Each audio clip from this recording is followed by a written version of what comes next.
Halo anak-anak, selamat pagi semuanya. Kita akan berdoa dulu ya sebelum mendengarkan firman Tuhan. Mari kita berdoa. Tuhan Yesus yang baik, terima kasih buat hari ini. Kami bersyukur karena Tuhan Yesus sangat baik. Sebentar kami mau mendengarkan firman Tuhan. Biarlah Tuhan Yesus membuka hati, pikiran kami dan jiwa kami, supaya kami mengerti firman-Mu dan melakukan firman Tuhan dalam hidup kami. Dalam nama Tuhan Yesus kami berdoa. Amin. Wah, anak-anak pasti lihat tangan Butini nih. Wah, kenapa Butini itu pakai biru-biru ya? Ada apa itu? Ini namanya tapping anak-anak. Kenapa Bu di tapping? Karena tangan Ibu sakit. Jadi Ibu tadi di fisioterapi, udah di fisio, terus dikasih tapping. Kenapa di tapping? Supaya gerakannya itu nggak salah-salah lagi gitu ya. Nah, tapi Ibu Tini itu bersyukur. Kenapa bersyukur anak-anak? Karena Ibu Tini ini walaupun sakit, tapi Ibu masih bisa ketemu orang, masih bisa menyapa, masih bisa katakan hai gitu ya. Nah, di Alkitab itu ada orang yang sakit, orang nggak mau ketemu. Kenapa anak-anak? Karena sakitnya itu dianggap kutukan. Jadi kalau orang yang sakit ini anak-anak ya, dianggap Tuhan tuh marah dan menghukum dia. Jadi harus dijauhin, gak boleh dideketin, harus dijauhin, gak boleh dekat-dekat sama orang itu. Penyakit apa itu anak-anak? Ada yang tahu gak anak-anak? Penyakit apa yang dulu di dalam Alkitab tuh selalu aja dijauhin kalau ada orang yang sakit ini? Ada yang tahu gak? Penyakit itu namanya adalah penyakit kusta. Nah, anak-anak, penyakit kusta. Nah, Butini kan ini sakit nih. Tapi tangan Butini nggak apa-apa. Jari Butini di sini tetap ada 5. Di sini juga tetap ada 5. Nggak berkurang anak-anak. Jadi kalau 5 ditambah 5 jadi berapa anak-anak? Jadi berapa? Yo, 5 ditambah 5 jadi berapa? Betul, jadi 10 anak-anak. Jadi hari ini Butini mau cerita. Orang kustanya ini ya, yang sakit kustanya ini bukan 1, bukan 2, tapi 10 orang anak-anak. Wah, 10 orang kusta ini tinggal di desa, tinggal di luar kota. Kenapa? Karena yang tadi Butini bilang, orang-orang gak mau dekat-dekat. Kalau ada orang kusta disuruh pergi. Gak boleh dekat-dekat, gak boleh dekat-dekat. Kamu gak mau dekat-dekat, aku gak mau dekat-dekat. Nah, Tuhan Yesus waktu itu lewat tuh anak-anak. Tuhan Yesus jalan sama murid-muridnya ya, lagi jalan. Tiba-tiba ada yang manggil-manggil. Yesus, Guru, kasihanilah kami. Nih, buat ini bacanya di Alkitab nih. Ini di Alkitab ya. Yesus, Guru, kasihanilah kami. Tuhan Yesus tahu gak itu orang kusta? Tahu anak-anak. Tapi Tuhan Yesus gak lari. Enggak, jangan dekat-dekat aku. Kamu kan kusta, jangan dekat-dekat aku. Enggak anak-anak.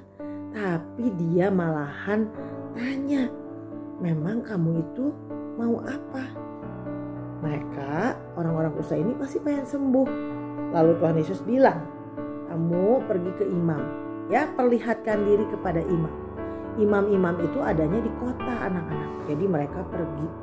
Mereka percaya kepada Tuhan Yesus.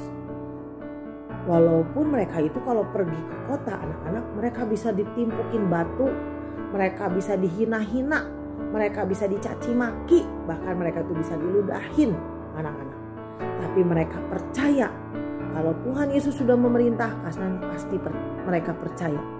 Jadi mereka tuh pergi jalan, 10 orang ini jalan, pergi ke kota mau cari imam. Pas di jalan anak-anak ya, tiba-tiba ada satu orang, lihat jari saya kok ini tumbuh lagi. Tadinya jarinya 9 ya, sekarang 10 lagi. Tadinya jarinya tinggal 7, yang ininya udah potong-potong, udah patah-patah. Sekarang 10 lagi. Wah, saya sembuh. Lalu yang satunya lagi bilang, saya juga udah sembuh. Lihat kulit saya udah bagus lagi. Semuanya sembuh. Lalu waktu mereka bilang, hore kita sembuh semua. Yes, kita sembuh semuanya. Lalu mereka cepet-cepet lari mau ke imam anak-anak. Mereka lari kenceng-kenceng. Tapi tiba-tiba anak-anak ya, waktu orang-orang teman-temannya lari ini ya, ada satu orang yang gak lari anak-anak. Tadi berapa yang orang kustanya? 10. Ada 10. yang lari 9 orang dan ada 1 orang yang gak lari.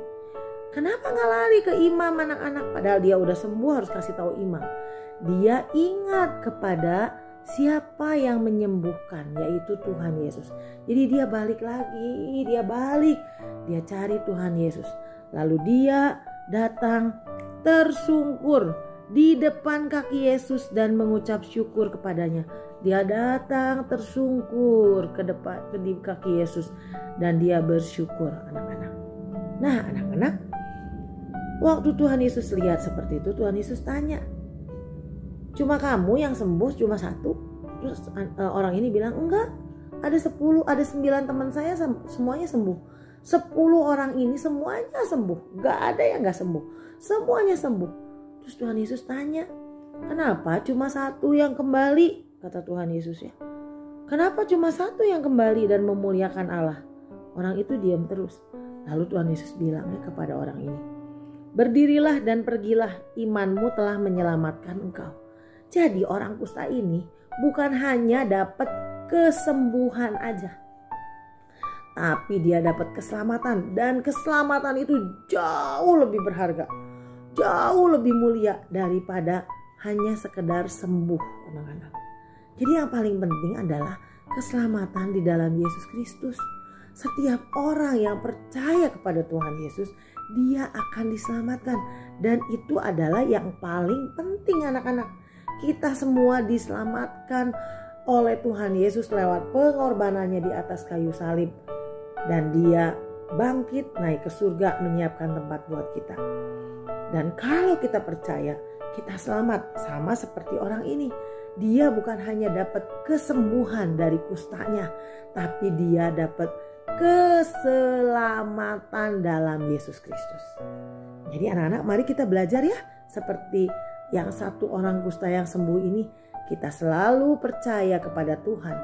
Dan kalau Tuhan menolong kita, mari kita bersyukur. Dan ingat, keselamatan dalam Tuhan Yesus jauh lebih berharga dari apapun juga. Sekian anak-anak, mari kita berdoa. Tuhan Yesus yang baik, terima kasih kalau Tuhan Yesus sudah memberikan keselamatan bagi kami. Berkati orang tua kami yang sedang bekerja, berkati guru-guru yang akan mengajar, berkati kami semua yang mau belajar. Dalam nama Tuhan Yesus kami berdoa. Amin. Selamat belajar anak-anak, Tuhan Yesus memberkati.